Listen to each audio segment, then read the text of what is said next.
Our idea of redemption is always different from God's idea of redemption. In other words, we picture redemption, I want to fix it now, I want it solved now, I want it to go away now. And in fact, if you don't, I'm going to be disappointed and I'm not going to worship you, God. So I want you to rescue me on my terms. When in reality, redemption never looks like what we want it to look like because we want our redemption to look like a painless redemption. And God's redemption always includes pain. Just look at the cross. He used suffering and pain and death to bring about redemption, and the same will be true with our story.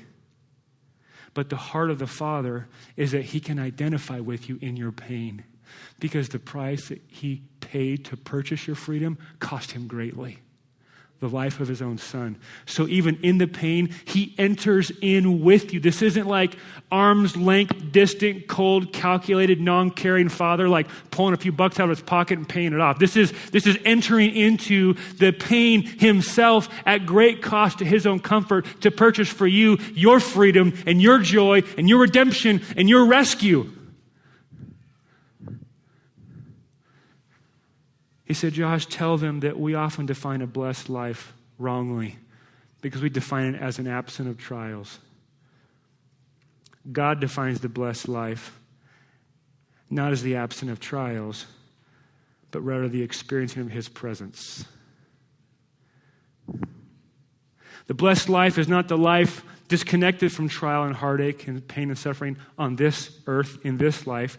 The definition of a blessed life in this earth, in this life, is the presence of God in the midst of the greatest tragedy we could experience. You see, Israel stood on the edge of Egypt, and they could stay in the suffering and enslavement of Egypt, or they could walk out into the wilderness. And I'll never forget, it hit me when I was in college reading Exodus. It hit me just like a wave.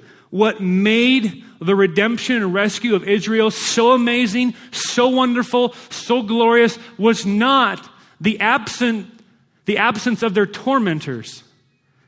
Rather, it was the presence of their Redeemer with them in the wilderness. That's a big deal. So often we use God as a lackey and a broker to get what we want, the freedom of comfort, or for the freedom from pain, so we can go worship other gods. Rather, God's saying, I am your comfort. I am your freedom. I am your healing. So if nothing in your circumstances change tomorrow, you can rejoice and act and live as if you're free because I'm with you. I am your promised land. I bring the promised land to you in my son, Jesus Christ. The presence of God in the midst of trial will always be better than the absence of God and the absence of trial.